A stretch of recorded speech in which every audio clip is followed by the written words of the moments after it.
Hola, bienvenido a tu ponencia, la defraudación fiscal en Nicaragua. Te saluda tu amigo Ricardo Adolfo Walsh Valdés, contador público y auditor, abogado y notario público de la República de Nicaragua. El tema de la defraudación fiscal en Nicaragua es un reto en el cual todos nosotros estamos involucrados, toda la parte gerencial como también la parte operacional, en vista de que es un nuevo reto porque el ordenamiento jurídico puede ser constante, puede sufrir constantes cambios, y el cual nos afecta a nosotros, a las organizaciones. Por eso es de que por orden constitucional, nuestra constitución política de Nicaragua, en el artículo 115, habla lo que tiene que ver con los impuestos y la garantía que da el Estado, la seguridad jurídica que da el Estado. En este caso, establece que los impuestos deben de ser creados por ley para que establezcan su incidencia, es decir, un tipo impositivo y las garantías a los contribuyentes. Por lo tanto, el Estado no obligará a pagar impuestos que previamente no estén establecidos en la ley. Esto quiere decir de que no puede existir un Estado por simple disposición autónoma de cualquier funcionario de las administraciones tributarias. Es por impositivo de la ley, por imperio de la ley como tal. Hay dos corrientes o dos tipos de defraudación fiscal, que en este caso tenemos la elusión fiscal y la evasión fiscal. Son dos cosas totalmente diferentes.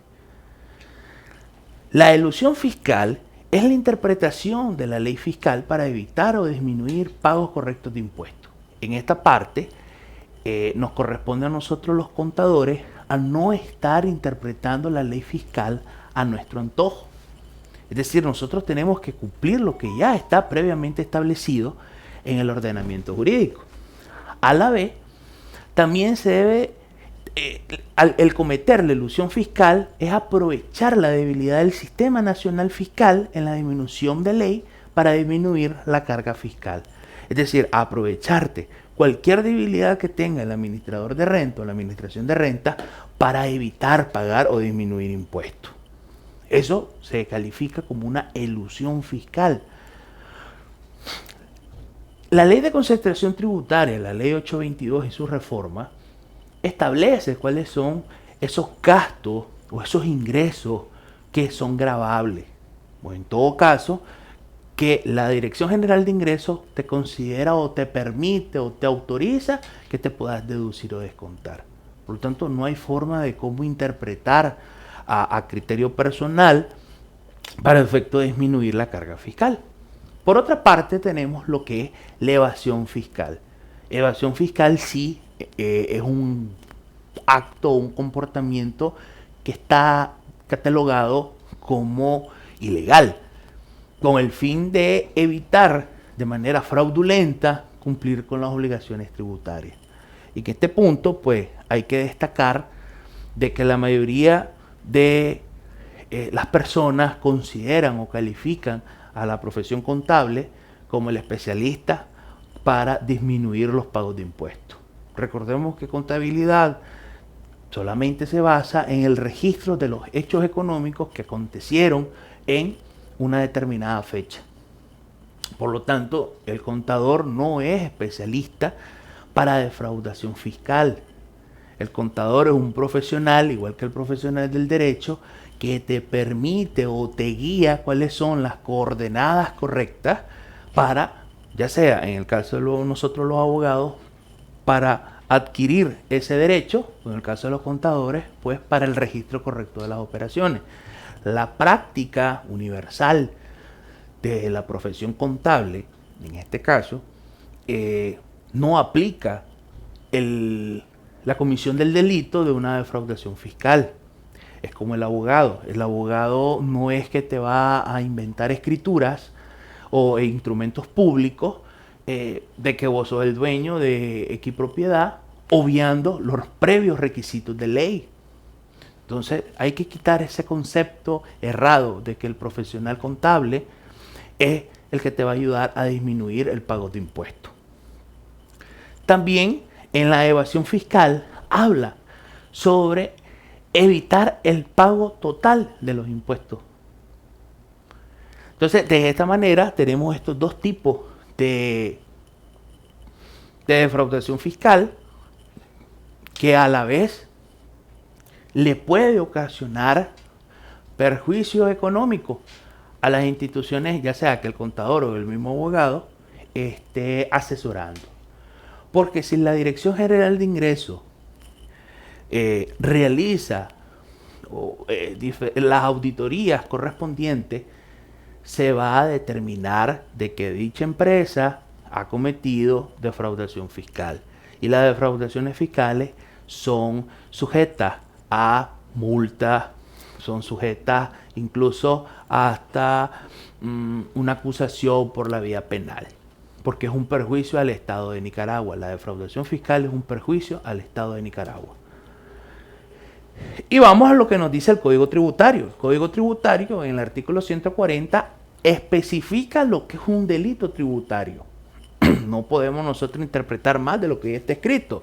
Te dice que un delito tributario es la amenaza o daño del patrimonio fiscal mediante el incumplimiento doloso de las obligaciones tributarias del contribuyente.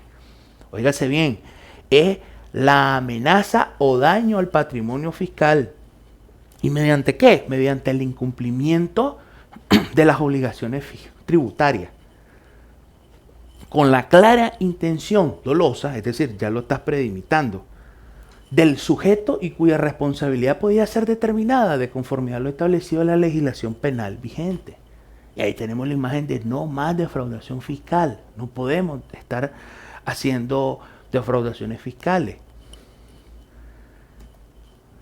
El artículo 141 especifica también que el omitir total o parcialmente el pago de la obligación fiscal es siguiente con unas especificaciones ahí de maniobra. Te dice, ok, vos podés omitir parcial o totalmente el pago de tus obligaciones, pero cometés una defraudación fiscal si haces la siguiente maniobra. 1, engañás.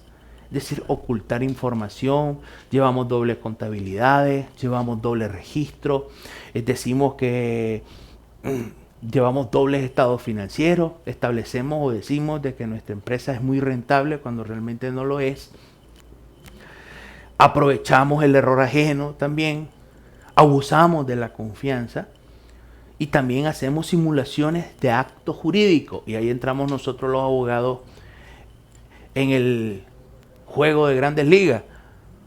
Las acusaciones o las similitudes de actos jurídicos, es decir, compraventa, es decir, que hicimos una compraventa o una donación de X propiedad y hacemos los artificios legales para evitar el pago de impuestos.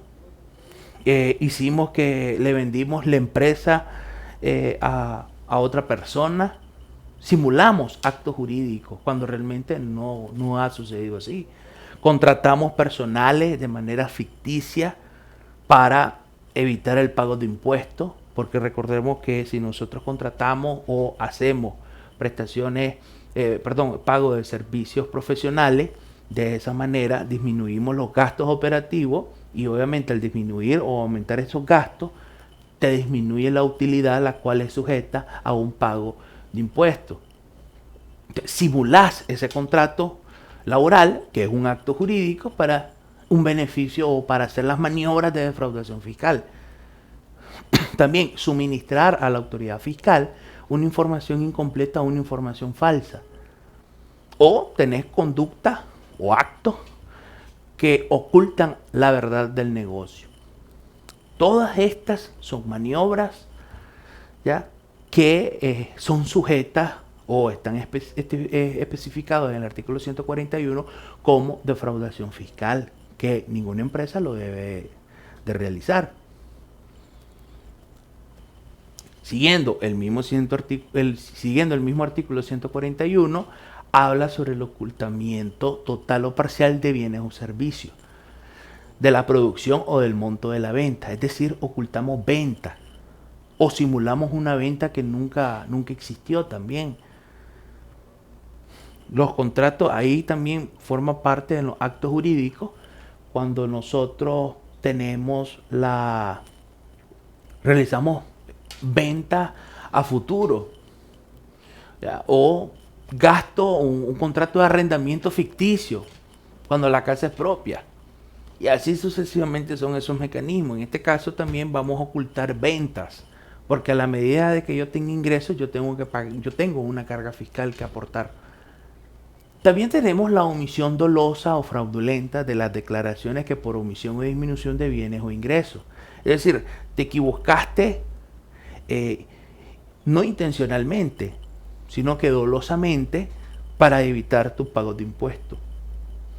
Por eso es que cuando existe una incongruencia en la declaración, la Dirección General de Ingresos te solicita que te presentes para aclarar por cuál es el motivo, o que envíes una carta explicando cuál es el motivo por el cual estás haciendo una sustitutiva o te equivocaste.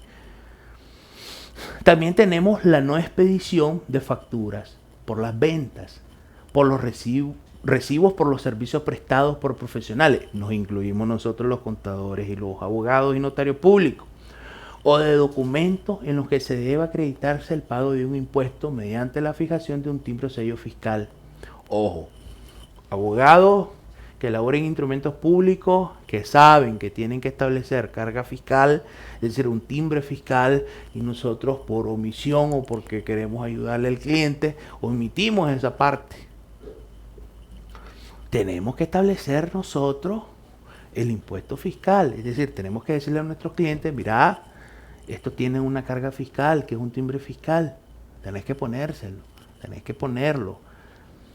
En las expediciones de la factura, no podés estar agarrando el talonario y haciendo las facturas que uno quiera, no, porque a la hora de una auditoría, ya sea una auditoría por agentes externos como es la Dirección General de Ingresos, o la misma auditoría que pague el empresario para darse cuenta de esas auditorías financieras, tiene que amarrar, o en todo caso relacionar las ventas, las facturaciones que realizaste versus los ingresos.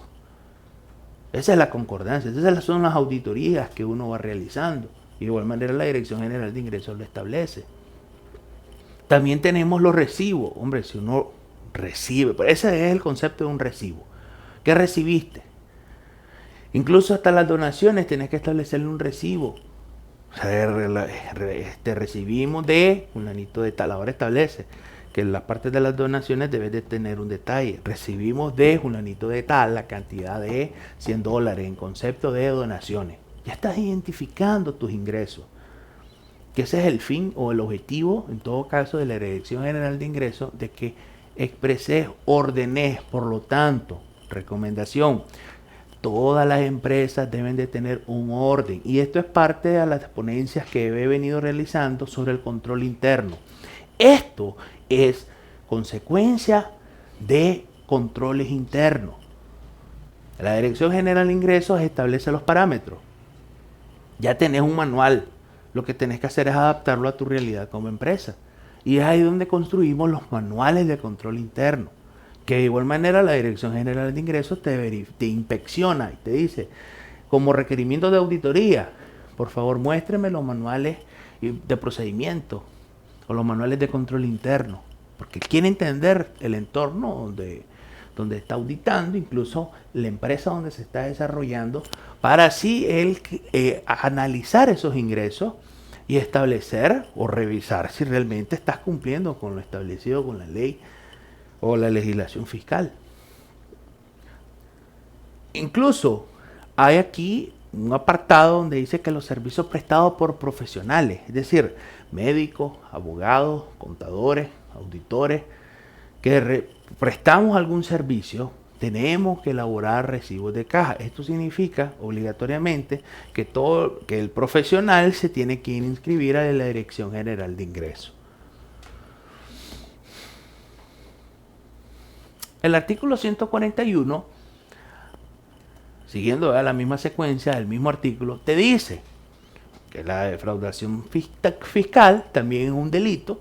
El registrar operaciones contables, fiscales o sociales, llevar 2 o más libros contables,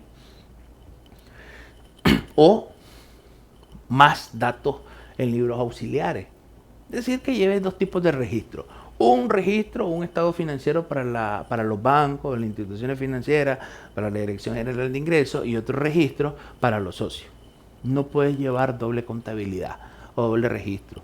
Se elabora un solo estado financiero. Recordemos que en esta parte se elaboran 4 estados financieros, que son el estado de resultados, el estado de situación financiera o llamado balance general, el estado de flujo de efectivo y el estado de variación del patrimonio o variación patrimonial. Y hay un quinto no establecido como estado financiero, pero sí de suma importancia, que son las notas a los estados financieros. Entonces, esos tipos de estado financiero o esa clasificación de estado financiero es lo que se debe elaborar en toda institución, no solamente elaborarse un tipo de estado financiero. También una parte aquí esencial es que la destrucción ordene la destrucción o destruya total o parcialmente los libros de contabilidad que exijan las leyes nacionales vigentes. Se te derramó agua o algo, o aún utilice las pastas o encuadernados de estos libros para sustituir o alterar las páginas foliadas. Recordemos que los libros contables son libros que están foliados por el registro mercantil. Esos libros contables tienen que estar lo más intactos posible. ¿Querés salirte de ese problema? Bueno, vas a solicitar a la Dirección General de Ingresos cuáles son los requisitos para establecer tus libros contables, que lo vas a tener la hoja foliada y solamente las imprimís cuando sean necesarios. Evitas el tiempo que el contador esté ahí escribiendo un manual, si ahora todo lo tenemos de forma digital. ¿Cuáles son los requisitos para eso? Bueno, tenés que establecerte un sistema. Todavía no comprendo por qué no estamos considerando las empresas en Nicaragua, no todas, no puedo hablar de manera general, pero sí una parte, todavía llevan libros contables manuales, todavía llevan contabilidad rudimentaria, por no decir precaria, todo manual. Son empresas, las empresas tienen un orden. Por lo tanto, cuando llega la Dirección General de Ingresos, lo primero que te va a pedir es eso, que tengas orden, si no vas a tener que pagar algunas multas. Sobre las penas, siguiendo siempre el Código Tributario, el artículo 143, habla sobre las penas. Ya sabemos que la evasión fiscal, vamos presos. Te dice, la defraudación tributaria ya te está dando aquí un imperio tremendo. Te dice, hombre, te estoy dando cuáles son las pautas a lo que mi criterio para considerar una defraudación fiscal. Si no me haces caso, vas a cometer, por cometer esa falta, bueno, vas a pagar tu pena, que en este caso son de 1 a 3 años privados de libertad, impuesta por un juez competente que transmite la causa. Siguiendo siempre el mismo artículo, te dice, el juez competente solo tomará en cuenta el monto de lo demandado o de lo que se intentó defraudar dentro de un mismo periodo, aun cuando se trate de obligaciones tributarias diferentes y de diversas acciones u omisiones previstas. Es decir, solamente va el juez, según el criterio del juez, ya le está dando también el Código Tributario la guía al juez por dónde se va a ir, y te dice que solamente va a decidir sobre el intento de defraudación en un mismo periodo, aun cuando se trate de obligaciones tributarias diferentes. El Código Tributario en el artículo 8 habla sobre las actuaciones de valores. Es decir, estas sanciones pecuniarias, es decir, estas sanciones monetarias que tiene que pagar uno, se expresan en unidades multa. Hombre, ¿pero qué son las unidades multa? De igual manera el Código Civil establece unidades multa. Pero en el caso tributario, te dice que las unidades multa, en el artículo 8, equivale a $1 de los Estados Unidos de América. conforme al tipo de cambio oficial establecido por el Banco Central de Nicaragua, vigente a la fecha de ¿qué? De la imposición de la sanción. $1 americano. Entonces cuando te dicen 200 días multa, ya sabes que son $200. 200 unidades multa o 150 unidades multa o 10 unidades multa, ya sabes que son $10. 50 unidades multas, ya sabes que son $50. $50 a la fecha andan por alrededor de unos 1.800, 1.700 y algo.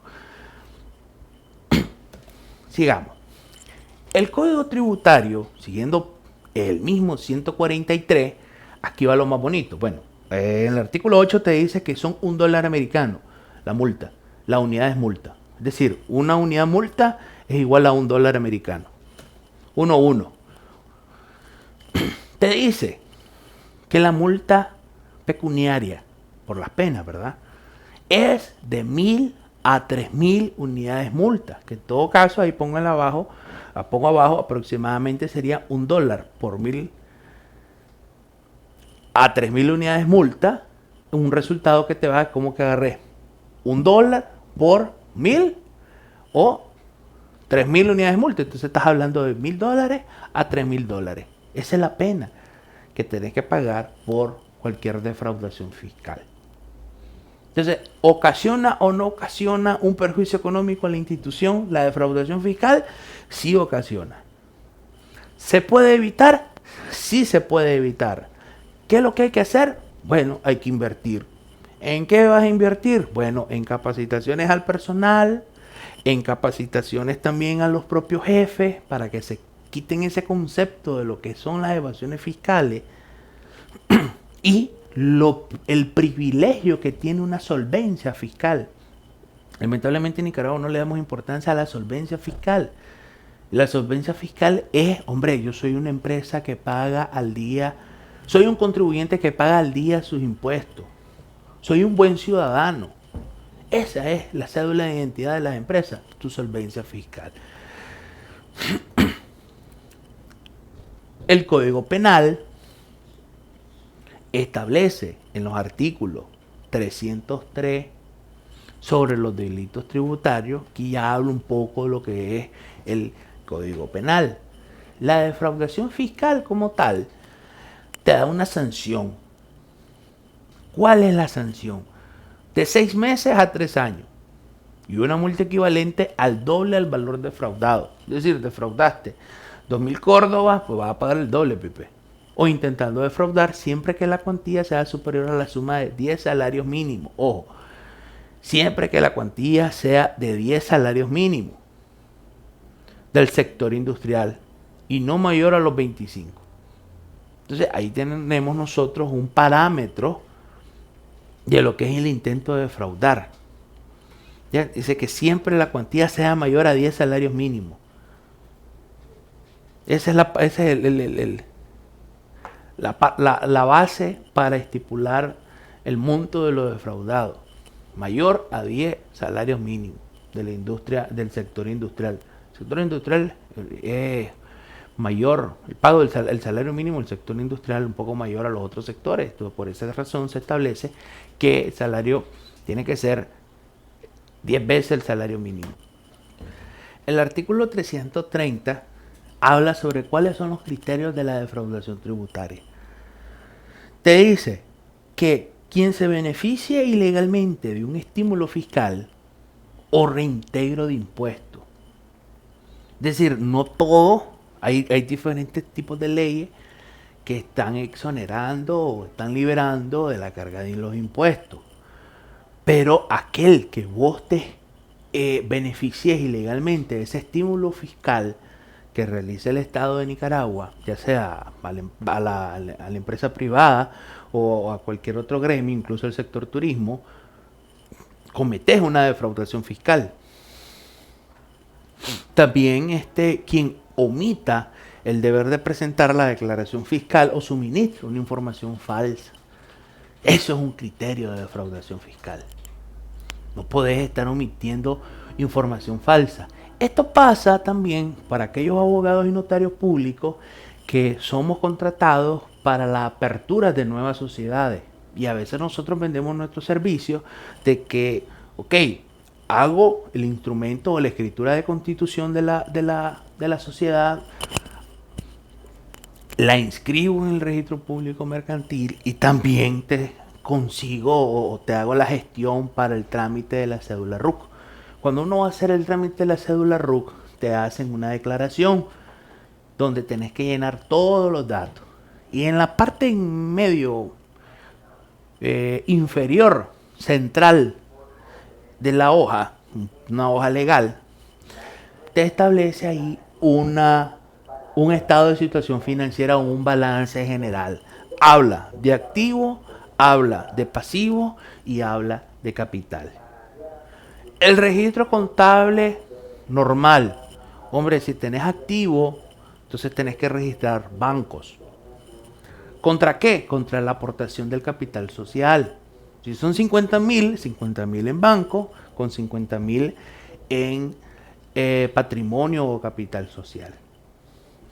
No podemos omitir esa información porque ya estamos viendo que es parte de los delitos tributarios. Estás omitiendo, declarando una falsedad. Y nosotros los abogados sabemos las consecuencias de emitir una falsedad. También el artículo 303 habla sobre los delitos tributarios. En esta parte continuamos siempre con los criterios. Entonces tenemos beneficio ilegal de un estímulo fiscal, omisión de presentación de declaraciones fiscales o suministración de información falsa, ocultamiento total o parcial de la realidad del negocio.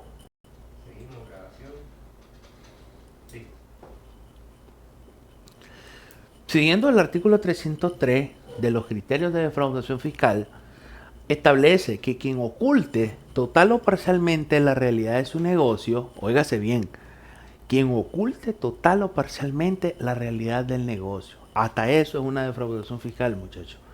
Entonces, en esta parte, ¿cuál es el ocultamiento y a qué se relaciona con la realidad del negocio? Entonces, se establece en los delitos tributarios del Código Penal la producción de bienes o servicios o los montos de venta. Es ahí, la realidad del negocio es eso. Nosotros no podemos estar fantaseando con proyecciones de estados financieros y por error venimos y declaramos por esa proyección. Nosotros no podemos realizarlo. Por todo caso, tenemos que tener establecido la realidad del negocio. No podemos ocultar realmente cuáles son nuestros ingresos o nuestras ventas. Tenemos que decir la verdad, solamente la verdad, dice el juramento. Sigamos, dice, no emita facturas por ventas realizadas o servicios por prestación de servicios prestados o servicios profesionales. Ojo ahí entonces, también tenemos nosotros que emitir una factura o un recibo por los servicios prestados. Incluso nosotros los abogados y notarios públicos tenemos que dar un recibo de caja, un recibo formal, inscrito. Ahora, para nosotros conseguir un talonario de recibo, un talonario de factura, tenemos que estar inscritos ante la Dirección General de Ingresos. ¿Ya? Porque a través de ellos tiene todos los recibos de caja y todas las facturas para que sean deducidas de impuestos. Te establece los criterios en la ley 822, tienen que cumplir con la ley de imprenta. Es decir, en la parte final, en letras chiquitas, establece la orden de trabajo, la fecha en que se elaboró esa orden de trabajo o ese talonario, la cantidad de talonario, la cantidad de copias y la imprenta que emitió esa factura o ese recibo, o esa nota de débito o esa nota de crédito, porque ahora te obliga la Dirección General de Ingresos que le debes de tener impreso ese tipo de documentos contables o documentos legales, por decirlo de alguna manera, porque una factura, además de un documento contable, es un documento legal. Porque es también uno de los requisitos que nosotros pedimos a la hora de que vamos a hacer una donación o vamos a hacer una compraventa de un vehículo o de una moto, un bien mueble. Y así sucesivamente. También tenemos los recibos de caja, un compromiso que nosotros tenemos con nuestros clientes, cuando nosotros los abogados lo emitimos. También tenemos quien omita el pago de los impuestos mediante timbre de papeles sellados, que nosotros ya lo habíamos mencionado. Eso también está en concordancia el Código Tributario con el Código Penal. Cuando un monto defraudado o inventado excede el equivalente a 25 salarios mínimos del sector industrial, el delito de defraudación se sancionará de 3 a 5 años, equivalente al doble del valor defraudado. De 3 a 5 años. Esto es lo que establece el Código Penal.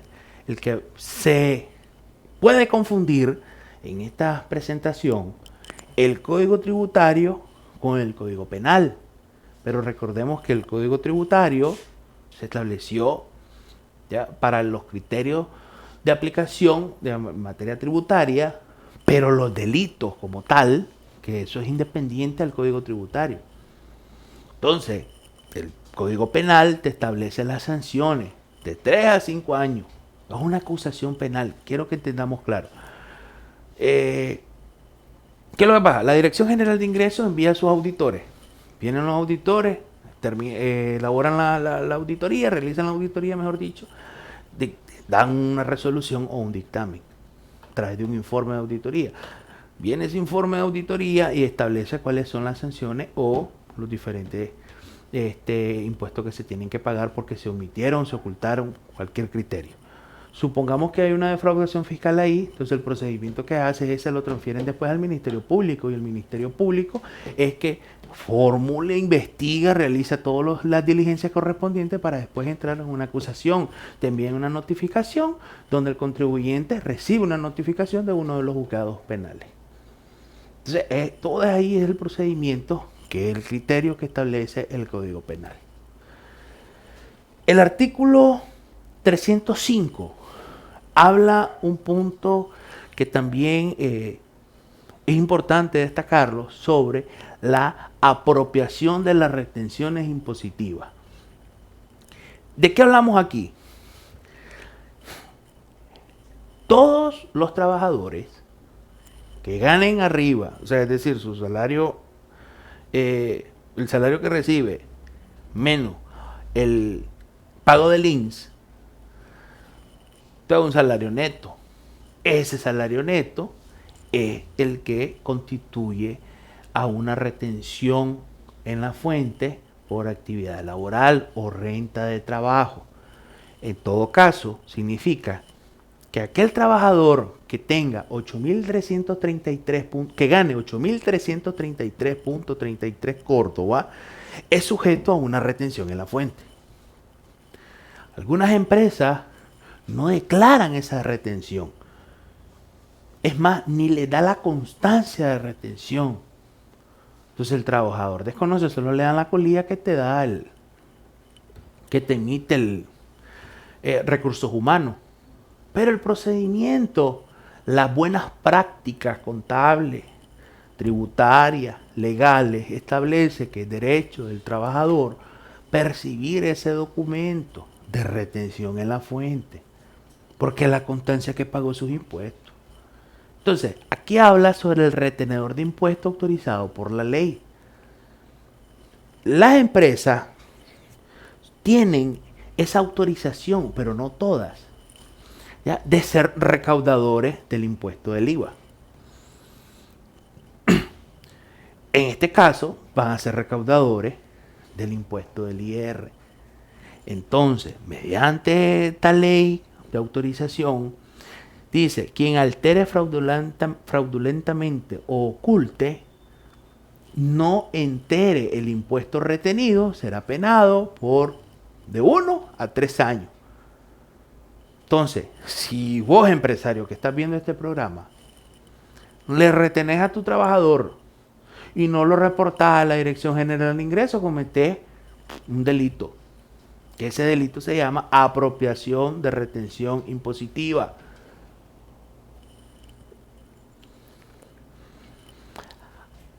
Una vez que ya quedó claro la parte de la recaudación fiscal, vamos a ver un poco de lo que es la defraudación aduanera. Y tenemos que ver un poco lo que habla del contrabando. Y en esta parte tenemos que ver con otro tipo de defraudación que están incluso contemplados en nuestra legislación nacional, que es la defraudación aduanera, con la finalidad de evadir total o parcialmente el pago de los derechos e impuestos de importación e exportación de bienes y mercancías cuyo valor en Córdoba exceda un monto equivalente a 100.000 pesos centroamericanos, será sancionado con la pena de 3 a 6 años de prisión. De 3 a 6 años de prisión y una multa al doble del valor del bien o mercancía involucrada. Eso es lo que es la defraudación fiscal. Por eso es que es muy importante, porque a través de las defraudaciones fiscales puede afecta realmente al Estado de Nicaragua. Y hablamos también un poco de lo que es el contrabando.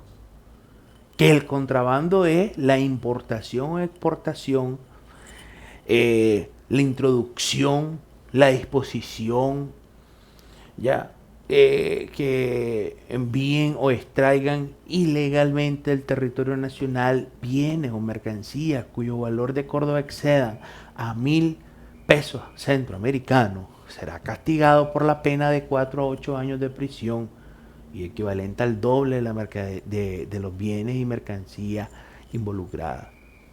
Entonces no podés estar contrabandeando, introduciendo mercaderías, productos de manera ilegal. Tenemos que pagar los impuestos. Esa es la síntesis. Al Capone no cayó preso por sus delitos. Cayó preso por algo sencillo, la defraudación fiscal. Eso sale en las películas, muchachos. La defraudación fiscal. Por eso ahí siempre van a ver a alguien viendo con una lupa por dónde. Entonces, para evitar todo esto, todas estas situaciones, las empresas tienen que establecer un oficial de cumplimiento. Las empresas, para evitar todo esto, todas estas sanciones, tienen que contratar auditorías. Por eso las auditorías no son malas. Las auditorías son preventivas. Antes que vengan los fiscalizadores. No es que vas a ocultar, no. Es para tratar de enderezar las cosas, de corregirlas. Ante un delito de defraudación, nosotros los contadores, incluso nosotros los abogados, estamos obligados a hacer nuestras diligencias correspondientes. ¿Por qué razón? Porque es un delito. El Código Penal establece que nosotros, teniendo conocimiento y sin obviar, a ver, aquí hay una situación de que nada tiene que ver el sigilo profesional con las comisiones de delito. ¿Ya? Uno tiene que tomar su discrepancia, tiene que tomar sus cosas, ayudar al contribuyente, porque a veces no es que se hagan las defraudaciones fiscales por puro gusto, sino que también por omisión, porque desconocen, porque no gastan en capacitación, porque no miran las capacitaciones importantes. Bueno, después son los problemas. No querés contratar $145 en una pequeña capacitación, en los 750, las capacitaciones de CENICSA, 750, barato. No querés invertir en la capacitación de tu personal, pero sí preferís pagar una multa de $1.000 a $2.000. Podés evitarlo previamente. Que quede claro que el artículo 309, en el párrafo segundo, que habla sobre las disposiciones comunes, establece que cuando el acto sea cometido por un directivo, si ustedes se fijan, siendo en concordancia, ¿no?, con la anterior, 308 habla del contrabando. Y aquí va un mensaje para las personas que andan viajando. Y escuchen, dice, cuando el acto sea cometido por un directivo, por un socio partícipe o por un empleado de una persona jurídica en beneficio de esta, Además de las responsabilidades penales en que incurran los autores y demás partícipes, las personas jurídicas quedarán afectadas a las multas y responsabilidades administrativas y civiles en las que estos hubieran incurrido.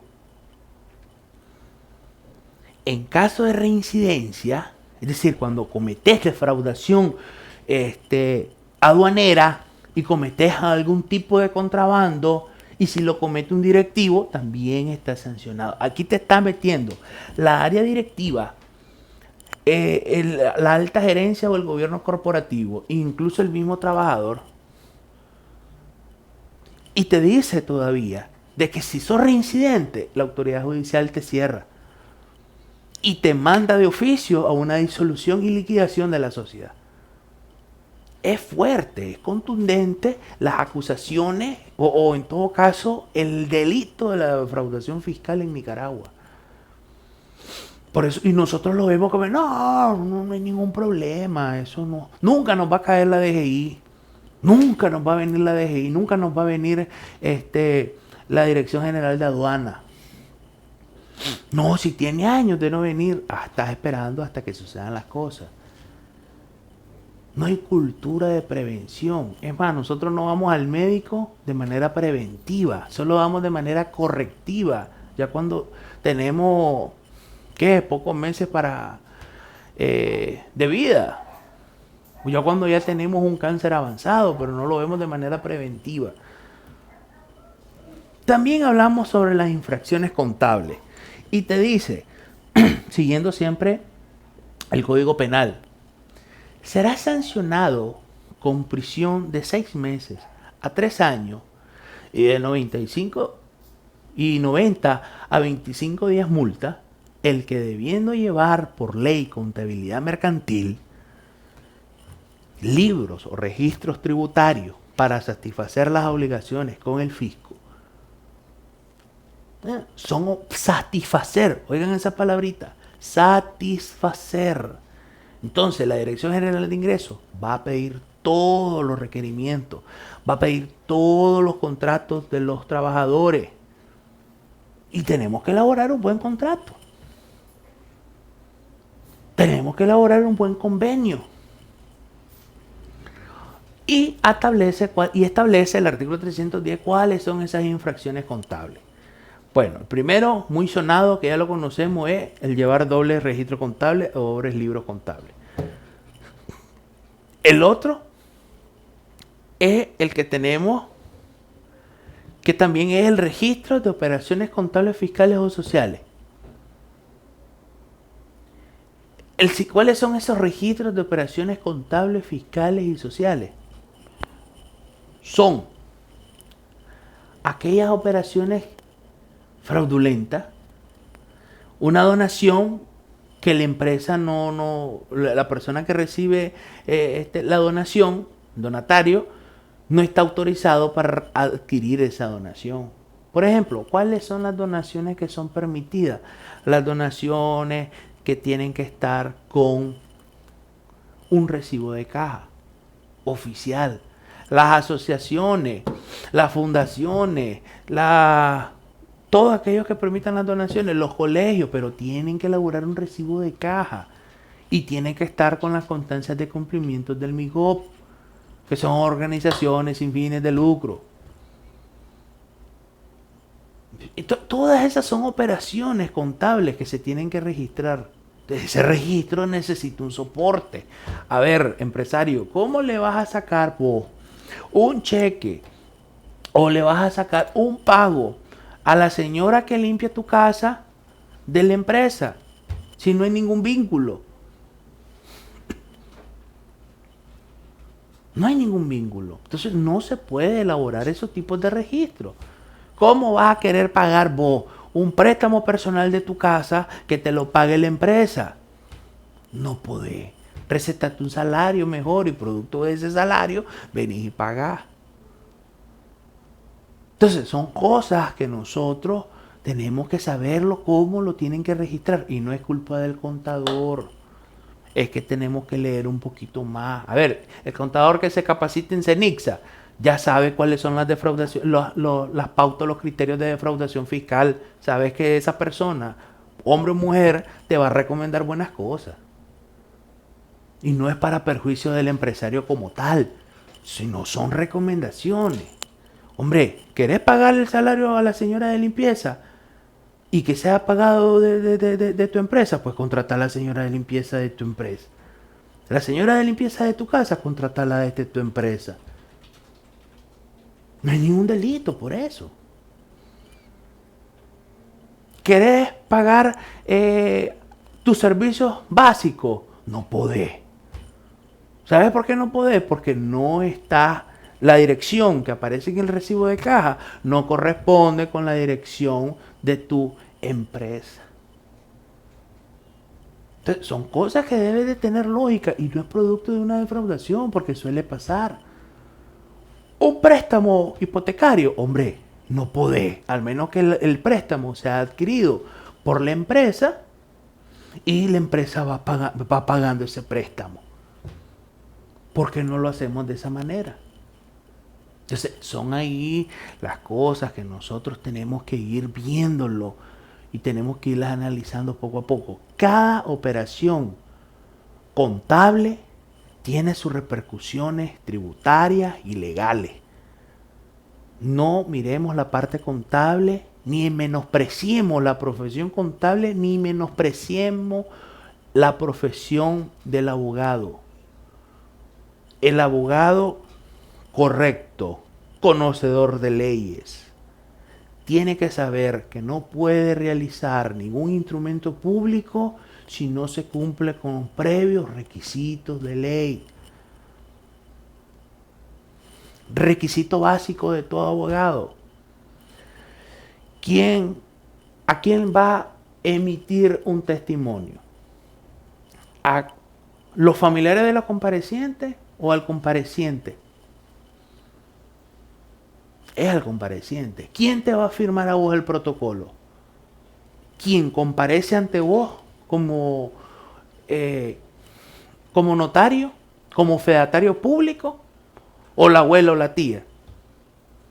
Es quien comparece. Nosotros expresamos en el instrumento público: comparece ante mí, sutanita de tal o sutanito de tal. Entonces son esas cosas que nosotros tenemos que verlo, muchachos. También quien oculte o destruye totalmente los libros contables, que esa parte nosotros ya la hemos visto. Esto significa que nosotros debemos de tener una política eventual de riesgo. Tenemos que mitigar el riesgo. Las empresas en Nicaragua no todas están mitigando riesgo. Si se quema la oficina, no importa que se quemen. No, tenemos que sacarle fotocopias, tenemos que escanear la documentación. Ese es mi criterio personal. ¿Por qué? Porque te dice el Código Tributario que vos debes de tener 10 años de resguardo de la información. Entonces, el abogado que hizo una escritura, 10 años. Si le hizo la escritura a una empresa, 10 años va a tener esa escritura ahí. Destruir o alterar las páginas foliadas de los libros también es un delito contable. No podés, si te equivocaste, bueno, tenés que poner ahí, le damos un poquito de Lía Lara que te dice qué vas a hacer, cómo corregir cualquier afectación del libro contable cuando hay algún error. Por eso, antes de emitir los estados financieros o los libros contables, tenemos que darle una revisión a dicha información. Siguiendo al artículo 310, que habla también siempre con con los tipos de defraudación, con el tipo de las defraudaciones que hemos visto. Tenemos esas dos entonces: las infracciones contables, y por último, que estas infracciones contables del artículo 310, y la vuelvo a poner en la diapositiva para que entre en concordancia a lo siguiente: los consejos sanos para una vida mejor. Los consejos sanos lo que establece el artículo 39, cuáles son los costos y gastos deducibles. Este es el consejo que yo les vengo a dar el día de hoy. El riesgo de la defraudación fiscal ya lo hemos visto. Pueden incluso hasta cerrar tu negocio en el caso de una defraudación aduanera, incluso de una defraudación tributaria. Pueden enjuiciarte, incluso con años de prisión, de 3 a 5, de 3 a 6 años de prisión. Sabes de que tenés que pagar esas multas, a pesar de que caigas preso, tenés que pagar esa multa. No solamente que, no importa, caigo preso y se paga la multa. No, caes preso y pagas multa. Y el artículo 39 te establece, que es el consejo que yo les doy, ¿qué son los gastos deducibles de impuestos? Ojo empresario, ojo contador o contadora, abogado o abogada. Pongámosle mucha atención. ¿Cuáles son los costos o cuáles son los deducibles, esos costos, esos gastos?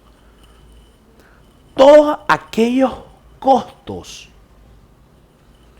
todos aquellos gastos causados, es decir, que se emitieron, que pagaste, que generaste, generales, necesarios y normales.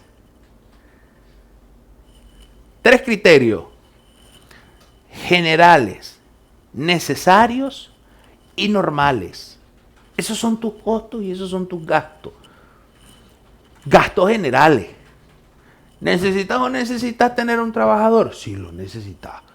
¿Necesitas pagar vacaciones aguinaldo? Sí, lo necesitas. ¿Necesitas o no necesitas a un abogado? Sí, lo necesitas. Es una necesidad. Toda institución tiene que tener a su abogado asesor. Toda institución tiene que tener a su consultor. ¿Tenés que pagar o no tenés que pagar agua, luz, teléfono? Reducido, abreviado, servicios básicos. Sí tenés que pagar. Ok. Si te dedicas a compra-venta de vehículos, normal. ¿Tenés o no tenés que pagar los trámites aduaneros? Sí, lo tenés que pagar, es normal. Ok, ¿tenés o no tenés que pagar con él? ¿O no tenés que comprar una computadora, un vehículo, una impresora? Sí, lo tenés que pagar. ¿Préstamos familiares? No. No son ni generales, ni necesarios, ni normales.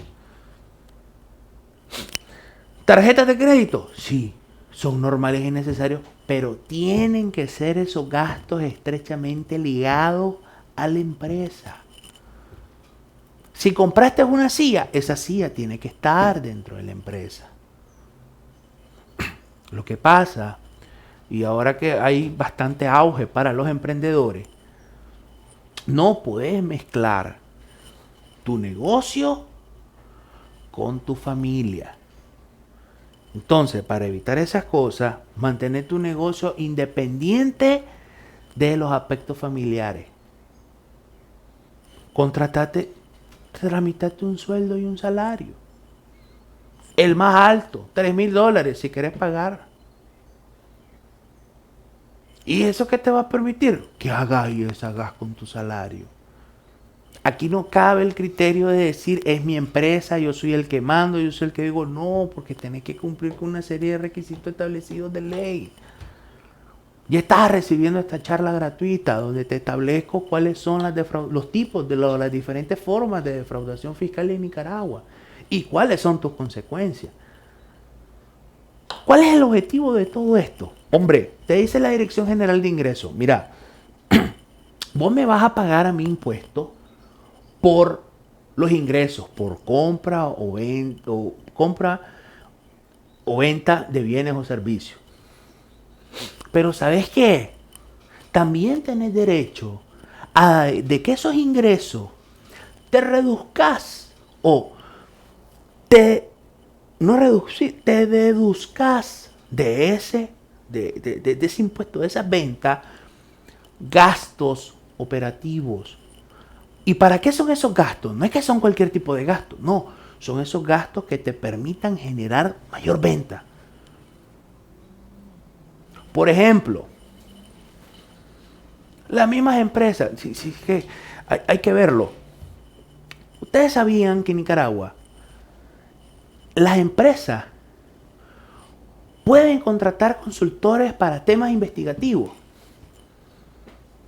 Pueden contratar asociaciones para temas investigativos y son deducibles de impuestos. Por ejemplo, ¿cuál es el impacto que tendría yo como empresa el adquirir o al entrar en vigencia los precios de transferencia? ¿Cuál es mi afectación como empresa si el día de mañana aumenta la tasa impositiva del IVA? Del 15 pasa a un 18%. ¿Qué pasaría si todos mis trabajadores se van a enviar se envían a trabajar de manera virtual? ¿Cuál es el impacto? Son temas de investigaciones. En Nicaragua no ha fomentado los temas de investigaciones. Y los temas de investigaciones para las empresas son deducibles de impuestos.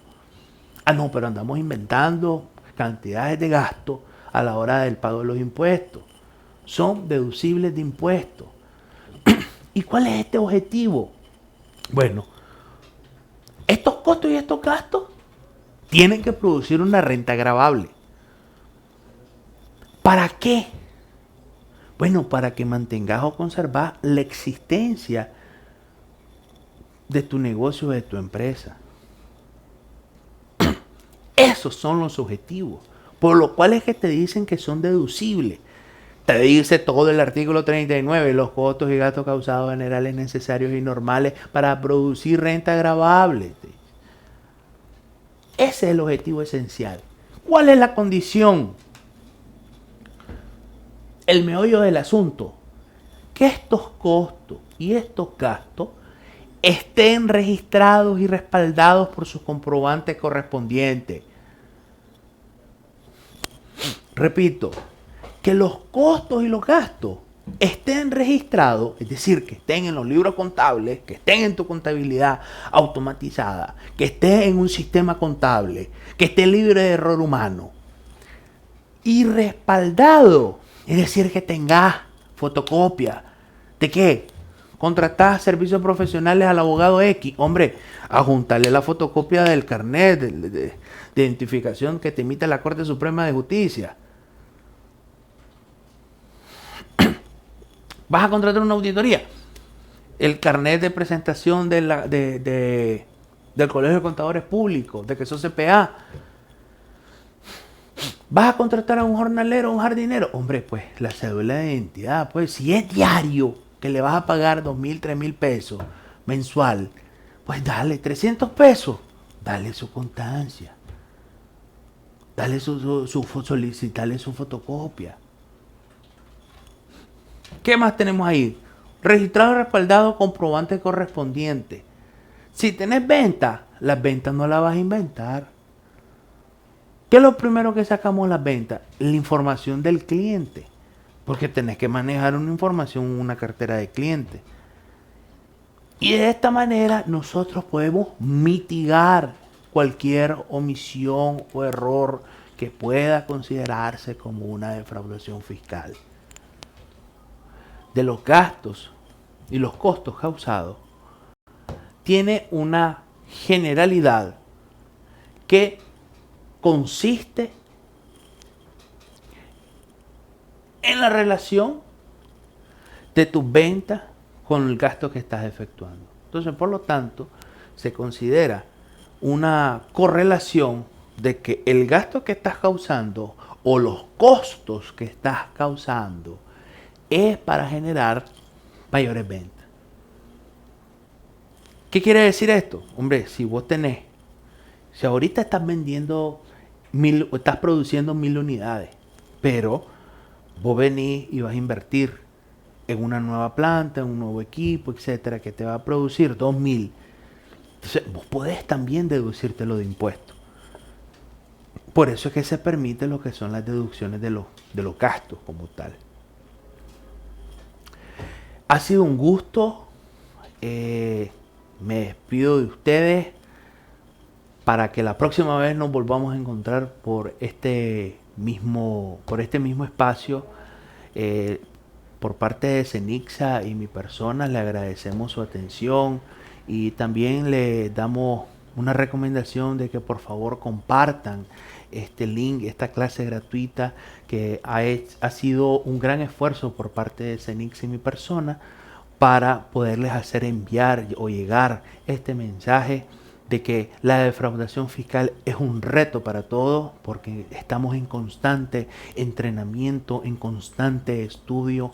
Un correcto, un verdadero profesional, un ejemplar abogado y un honorable contador siempre se está capacitando.